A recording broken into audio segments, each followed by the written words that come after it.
இந்த உலகத்தில் ரொம்பவே காமெடியான விஷயம் என்னன்னு தெரியுமா? நம்ம வாழ்கிற இந்த வாழ்க்கை தான். என்னப்பா இப்படி சொல்கிறேன்னு கேட்குறீங்களா? பின்னங்க இன்னும் ஒரு வாரத்தில் எனக்கு கல்யாணங்க.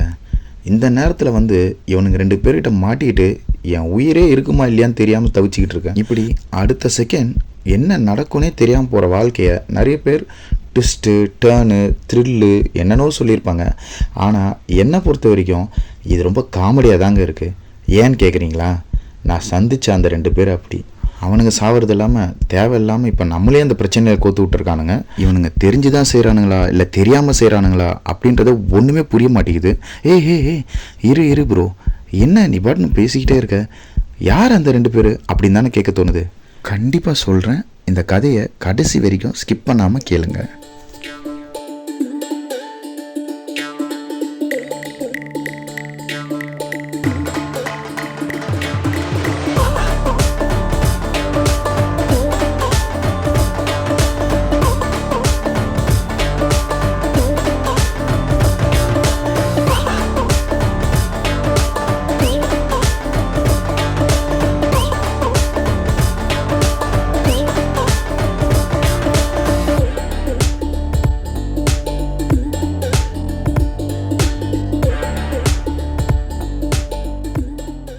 என்ன பார்க்குறீங்க? இது யாருன்னா, உங்ககிட்ட பேசிகிட்டு இருக்கேனே நான் தான். அது சென்னையிலேருந்து சிம்லா 3 மாதம்தாங்க ஆகுது. இந்த எலெக்ஷன் கமிஷன் ஆஃபீஸில் ஒர்க் பண்ணுறதுனாலேயே எங்கெல்லாம் எலெக்ஷன் நடக்கிறதோ அங்கெல்லாம் நம்மளை தூக்கி ட்ரான்ஸ்ஃபர் அடிச்சிடுறாங்க. என்ன பண்ணுறது, கவர்மெண்ட் ஜாப்னாலே அப்படி தான். இப்போ இருக்கிற வீடு வேறு வசதியாக இல்லைங்க. நமக்கு கல்யாணம் வேறு ஆகப்போதா. அதனால் இப்போ இருக்கிற இடத்துலேருந்து ஒரு 15 கிலோமீட்டர் தள்ளி ஒரு டபுள் பெட்ரூம் வீடு ஒன்று பார்த்துருக்கேன். அங்கே தான் இருக்கிற பாத்திரத்தை எல்லாத்தையும் ஒரு வண்டியில் ஏற்றிட்டு ஷிஃப்ட் ஆகிட்டுருக்கேன். இப்படி ஷிஃப்ட் ஆகிட்டு இருக்கும்போது தான் அந்த சம்பவமே நடந்தது. என்னன்னு கேட்குறீங்களா? அதாங்க இந்த அஜய் தேவ் நம்ம வாழ்க்கையில் வந்த சம்பவம்.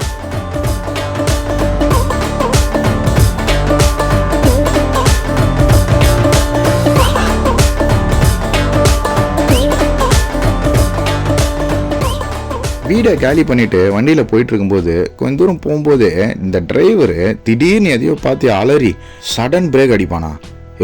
பார்த்து ஓட்டியா வண்டியா, என்னையா ஓட்டுற அப்படின்ற. டிரைவரை பார்த்தா தொடக்கடெல்லாம் நடிங்கின்னு, தம்பி அங்கே பாருங்க தம்பி அப்படின்றாரு. எதை பார்த்தியா இருந்தாலும் இப்படி பயப்படுறான் அப்படின்னு ரோட்டை உத்து பார்க்குறேன். எனக்கு ஒன்றுமே தெரில. திடீர்னு சைட்லேருந்து ஒரு சவுண்டு, லெஃப்டில் பாடுறா அப்படின்னு ஒரு சத்தம் கேட்குது. யார்ரான்னு திரும்பி பார்த்தா பீம்பாய் மாதிரி ஒரு ஆள் நிற்கிறான். கத்தியை வேற நம்ம கழுத்துக்கிட்டு நின்றான். யார் நீன்னு கேட்குறேன். ஏன் யாருன்னு தெரிஞ்சு நீ என்ன கல்யாணமா பண்ணி வைக்க போற அப்படின்னு சொல்லிட்டு சிரிக்கிறான். என்னடா அவன் சரியான லூஸாக இருப்பான் போல அப்படின்னு தோணினாலுமே எனக்கு ஒரு ஆச்சரியம். அடித்தது மட்டமான ஜோக்காக இருந்தாலும் இன்னும் இப்படி சிரிப்பு சத்தம் வருது அப்படின்னு எனக்கு ரைட் சைடில் திரும்பி பார்க்குறேன். அங்கே ஒருத்தன் டிரைவர் கழுத்தில் கத்தியை வச்சுன்னு கரேல்னு காக்கா முட்டை மாதிரி நின்று சிரிச்சின்னு இருக்கான். நீ யாரியா அப்படின்னா, என்ன ஒழுங்காக கையில் இருக்குது பையில் இருக்குதுலாம் குத்துட்டீங்கன்னா ஊடு போய் சேருவீங்க, இல்லை இங்கே அறுத்து போட்டுருவேன், நான் அஜய் அப்படின்றான். உடனே என் பக்கத்தில் இருந்தவன், என்ன தம்பி கேட்டுச்சா தேவ் சொன்னது, ஒழுங்காக எடுக்கிறியா இல்லை சொல்லிடுவா அப்படின்றான். இந்த பக்கம் டிரைவரை திரும்பி பார்த்தா அந்த மொட்டையை நான் பார்த்து கை காலெல்லாம் ஒதுறிக்கினே, தம்பி ஏதாவது பண்ணுங்க தம்பி அப்படின்றாரு. எப்படியாவது இவனுங்களை சமாளிக்கணுமேனு யோசித்தேன். நான் ஒரு ஐடியா பண்ணேன். என் பக்கத்தில் நின்றுட்டு இருந்தவனை பார்த்து, என்ன பக்கத்தில் தான் வீடு, வீட்டில் தானே காசு வச்சுருக்கேன், நீங்களும் நம்ம வண்டியிலே வாங்க, வீட்டாண்ட பொண்ணை நான் எடுத்து கொடுத்துட்றேன் அப்படின்னு சொன்னவுடனே என் மண்டையிலே ஒன்று போட்டு, என்ன விளாட்றியா, வீட்டாண்ட பொண்ணுனே கோத்து விடலான்னு பார்க்குறியா நீ அப்படின்றான். ஆனால் டிரைவர் பக்கத்தில் அந்த காக்கா முட்டை, நான் வீட்டாண்டன்னா பயந்துருவோமா, இது நம்ம ஏரியா தான், நாங்கள் வரோம், அஜய் வாடா அவனுங்க வீட்டாண்டே போய் வாங்கிக்கலாம் அப்படின்னு சொல்லிட்டு 2 பேரும் வண்டியில் ஏறி உக்காந்துட்டானுங்க. இப்போது டிரைவரை பார்க்குறேன். ஆல்ரெடி அளந்து போயிருந்த டிரைவரு முடிச்சார் பாருங்க ஆக்சிலேட்டர் ஒரு மிதி, வண்டி பிச்சுக்குன்னு பறகுது. கொஞ்சம் தூரம் தான் போயிருக்கோம். இப்போது திடீர்னு புதுசாக ஒரு 4 பேர் வண்டியை மடக்கிறானுங்க. நேராக கத்தி எடுத்துன்னு லெஃப்ட் சைடில் அஜய் கழுத்துலையும் ரைட் சைடில் டிரைவர் கழுத்துலையும் வச்சுட்டு கையில் பையில் இருக்கிறதுலாம் எடுன்னு அதே மாதிரி டைலாக் சொல்ல அஜயன் தேவன் ஊந்து சிரிக்கிறானுங்க. எங்களுக்கு என்னடா நடக்குது அப்படின்ற மாதிரி உட்காந்துன்னு இருந்தோம். அஜயன் தேவன் விழுந்து சிரிச்சுட்டு அஜய் அந்த பசங்களை பார்த்து, என்ன தம்பிங்களா தொழிலுக்கு புதுசா அப்படின்னு கேட்குறாரு. ஆமாண்ணா அப்படின்றானுங்க அவனுங்க. வாங்க வண்டியில் ஏறுங்க, தம்பி வீட்டில் தான் காசு வச்சுக்கிறாப்பில்லையா, கையில் இல்லையா, நாங்களே அங்கே தான் போயினுக்கிறோம், எல்லாருக்கும் தருவாப்பில வாங்க அப்படின்னு ஏதோ டூருக்கு போகிறப்ப ஃப்ரெண்ட்ஸுங்களை பிக்கப் பண்ணுற மாதிரி ஒரு ஆளாக வண்டியில் ஏற்றின்னு இருக்கானுங்க. எல்லாரும் வண்டியில் ஏறி உக்காந்துட்டு டிரைவர் என்ன போகலாமா அப்படின்னு காடை முட்டை கேட்க, இவனவா அவனுங்களை பிக்கப் பண்ணி ட்ராப் பண்ண வந்தவன் மாதிரி அண்ணன் தோ வண்டி எடுத்துட்டேன் அப்படின்னு மறுபடியும் ஆக்சிலேட்டர் ஒரு மிதிக்கிறான். ஹாஹா போகிறது புது வீடு, இது தெரியாமல் இவனுங்க அங்கே காசு இதுன்னு எடுத்து தருவேன்னு வந்து நிற்கிறானுங்க. அங்கே போய் என்ன நடக்க போதோ அப்படின்ற எண்ணம் மனசில் ஓடின்னு இருக்க நானும் இவனுங்களோட சேர்ந்து அந்த வண்டியில் அப்படியே ட்ராவல் பண்ணி போயிட்டுருக்கேன். டிரைவர் ஓட்டின ஓட்டில் 10 நிமிஷத்துக்கு முன்னாடி வீடு வந்துருச்சு. ஆனால் விடிங்காத்தால 3:30 மணின்றதுனால ரோட்டில் யாருமே இல்லை. அப்போ தான் அந்த ஒளிவட்டம் தெரிஞ்சுது.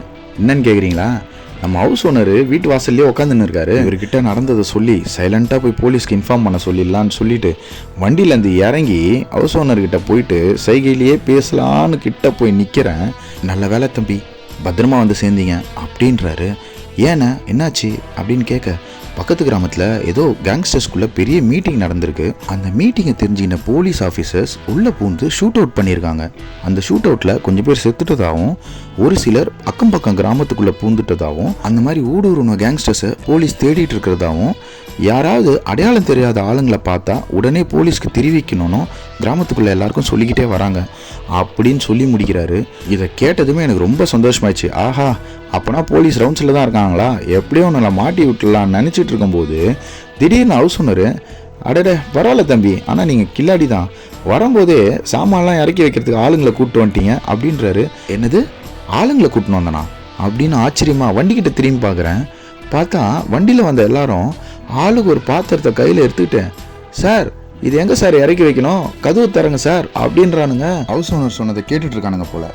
இந்த தேவு டிரைவர் கழுத்தில் கத்தியை வச்சுக்கினேன், ஹவுஸ் ஓனர்கிட்ட எதனா சொன்னேன் டிரைவர் எங்கேயே அறுத்துருவேன் அப்படின்றான். ஆட காக்கா முட்டை, உங்களை மாட்டி விட எனக்கு வேறு வழியாட கிடைக்காது அப்படின்னு நான் யோசிச்சுக்கிட்டே இருக்கும்போது ஹவுஸ் ஓனர், சரி தம்பி நான் கிளம்புறேன் அப்படின்னு அவர் நடைய கட்டுறாரு. ஹவுஸ் ஓனர் கிளம்புனோன்னு அஜயும் தேவும் குடுகுடுன்னு வண்டிக்கிட்ட ஓடி போய் பணத்தை எடுத்து 2வது வந்த அந்த குரூப்புக்கு செட்டில்மெண்ட் பண்ணி அனுப்பி விட்றானுங்க. என்னடா இவனுங்க நம்மகிட்ட பணத்தை கேட்பானுன்னு பார்த்தா வந்த குரூப்புக்கு இவனுங்க செட்டில்மெண்ட் பண்ணி அனுப்புகிறானுங்க. நம்மகிட்ட இன்னும் பெருசாக எதிர்பார்ப்பாங்களோ அப்படின்னு நினச்சி எனக்கு சானுங்க பாருங்க ஒரு ட்விஸ்ட்டு. என்ன தெரியுமா பண்ணிக்கிறானுங்க இவனுங்க, இந்த 2வது குரூப்பு வண்டியை நிறுத்தி ஏறினானுங்கல்ல, அப்போது இவனுங்க மட்டும் இல்லாமல் இன்னும் 2 பேர் வண்டியில் ஏறிடுறானுங்க. வண்டி வந்து நம்ம வீட்டாண்ட நின்னவுடனே ஹவுஸ் ஓனரை பார்த்த அஜயன் தேவம் பாத்திரம் இறக்குறவனுங்க மாதிரி மாறி பாத்திரத்தை இறக்குறதுக்கு உள்ளே போனானுங்கல்ல. அப்போ தான் வண்டியில் இருந்த 2 பேரில் ஒருத்தன் அஜயன் தேவ்கிட்ட ஒரு பொட்டி நிறைய பணத்தை திறந்து காமிக்கிறான். அவன் கூட வந்தவனுக்கு குண்டடி பட்டிருக்கிறதாவும் எப்படியாவது இவங்க 2 பேரையும் காப்பாற்றிட்டா இது மட்டும் இல்லாமல் இது மாதிரி 4000 மடங்கு உங்களுக்கு நான் பணத்தை தரேன்னு சொல்லியிருக்கான். இதை கேட்ட அஜய், டேய் தேவ, இது மட்டும் இல்லாமல் 4000 மடங்கு தரேன்றான்டா, 4000 மடங்குண்டா, டே எப்பா தம்பி பொட்டியை முடுறா அப்படின்னு சொல்லிட்டு அவனுங்களை காப்பாற்றுறதுக்குன்னு ஒரு திட்டத்தை போட்டிருக்கானுங்க. அது என்ன தெரியுங்களா, பாத்திரத்துங்களை ஏற்றின்னு புது வீட்டுக்கு பால் காய்ச்ச வந்த எண்ணெய் மறுபடியும் இதே வண்டியில் அதே பாத்திரத்துங்களை ஏற்றின்னு இங்கேருந்து அவங்க ஏரியாவுக்கு பால் காய்ச்சற மாதிரியே போய் ஊருக்குள்ளே சுற்று போட்டுக்கிட்டு இருக்க போலீஸ்கிட்ட இருந்து இந்த 2 பேரையும் காப்பாற்றுறது தான் இவங்களோட பிளானு.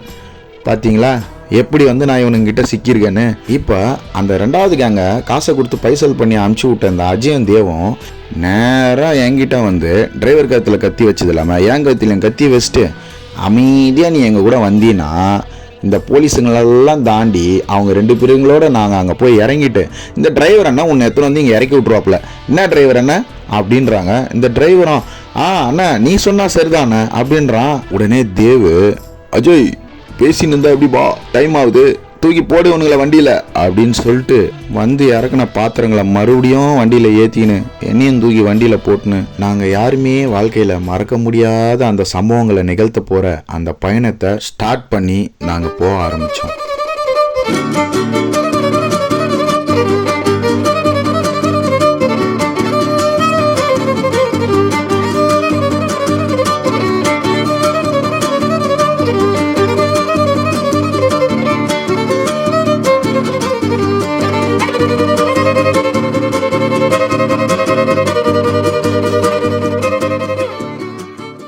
வண்டியில் போயிட்டு இருக்கும்போது தான் நான் நிறைய விஷயங்களை தெரிஞ்சுக்கிட்டேன். ஏன் இந்த குண்டடிப்பட்டிருக்கிறவன் ஒரு பெரிய கேங்ஸ்டர் கூட்டத்தில் முக்கியமானவனாக இருக்க ராய் மார்ஃபில் அப்படின்னும், அவனை காப்பாற்றிட்டு வந்தவன் அவனோட உதவியாளரான ஊகா அப்படின்றதும் நான் தெரிஞ்சுக்கிட்டேன். இது மட்டும் இல்லாமல் இந்த அஜய் தேவ் இவனுக்கு மேலே செம்ம காண்டில் இருந்தாலும் இவனோட ஃப்ளாஷ்பேக்கை அவனுங்களே சொல்லும்போது என்ன வாழ்க்கடா அப்படின்னு தோணுச்சு. நானே எங்கே இவனுங்களுக்கு உதவி செஞ்சிருவணும் அப்படின்ற மாதிரி சம்பவம்லாம் கூட நடந்தது. அப்படி இந்த பயணத்தை தொடர்ந்துட்டு இருந்த எங்கள் 6 பேருக்கு என்னதான் நடந்தது, எனக்கு ஒரு வாரத்தில் கல்யாணம் நடக்க இருந்ததுல அது நடந்ததா இல்லையா, இந்த ஊகாவும் ராய் மார்ஃபிலும் ஒழுங்காக இந்த நாட்டை விட்டு தப்பிச்சாங்களா, அதுக்கப்புறம் இந்த அஜய்க்கும் தேவுக்கும் என்னதான் நடந்தது அப்படின்றது எல்லாமே நீங்கள் இந்த வீடியோவோட செகண்ட் பார்ட்டில் பார்த்து தெரிஞ்சுக்க போகிறீங்க. ஏன்றீங்களா, ஆல்ரெடி ரொம்ப லென்த்தாக போயிட்டுருக்குங்க. நம்ம இந்த வீடியோவை இதோட முடிச்சுக்கிட்டு படு பயங்கரமான பேக்ரவுண்டை கொண்ட இந்த ராய் மார்ஃபில் அண்டு ஊகா இவங்க 2 பேருக்கு வர பிரச்சனைகளை நான் இந்த அஜய் தேவ் இவனுங்களை வச்சுக்கின்னு எப்படி சமாளித்தேன் அப்படின்றத தான் கொஞ்சம் கூட தாமதிக்காமல் நாளைக்கு மறுநாள் பார்ட் 2 வீடியோவில் நீங்கள் பார்க்க போகிறீங்க. இவ்வளோ நேரம் இந்த படத்தோட ஃபஸ்ட் 20 மினிட்ஸ் வீடியோவை தான் நீங்கள் பார்த்துருக்கீங்க. இதோட 1.5 மணி நேரம் வீடியோவை வெறும் 15 to 20 மினிட்ஸில் பார்ட் 2ல் நீங்கள் பார்த்து ஆச்சரியப்பட போகிறீங்க. கண்டிப்பாக உங்களுக்கு இது பிடிக்கும் நான் நம்புகிறேன். தயவு செய்து இந்த ஃபர்ஸ்ட் பார்ட்டோட கமெண்ட்ஸை நீங்கள் கமெண்ட் செக்ஷனில் கொடுக்கும்போது செகண்ட் பார்ட் எப்படி இருக்கும் அப்படின்ற உங்களோட திங்கிங்கையும் கமெண்ட் செக்ஷனில் கொடுங்க. யாரெல்லாம் பெஸ்ட்டான கமெண்ட்ஸ் போடுறீங்க, யாரெல்லாம் நான் யோசிச்சதுக்கு ரிலேட்டடாக யோசிச்சிருக்கீங்க அப்படின்றத செகண்ட் பார்ட்டோட ஃபர்ஸ்ட் ஸ்டார்டிங்லேயே நம்ம பார்த்துட்டு தான் வீடியோக்குள்ளேயே போக போகிறோம். வீடியோ பார்த்து முடிச்சதும் கண்டிப்பாக கமெண்ட் செக்ஷனில் ஸ்கோர் பண்ணுறதை விட்டுறாதீங்க. ஓகே வியூவர்ஸ், பார்ட் 2 வீடியோவில் உங்களை மீட் பண்ணுறேன். அது வரைக்கும் sign off from Saravanan. Thank you.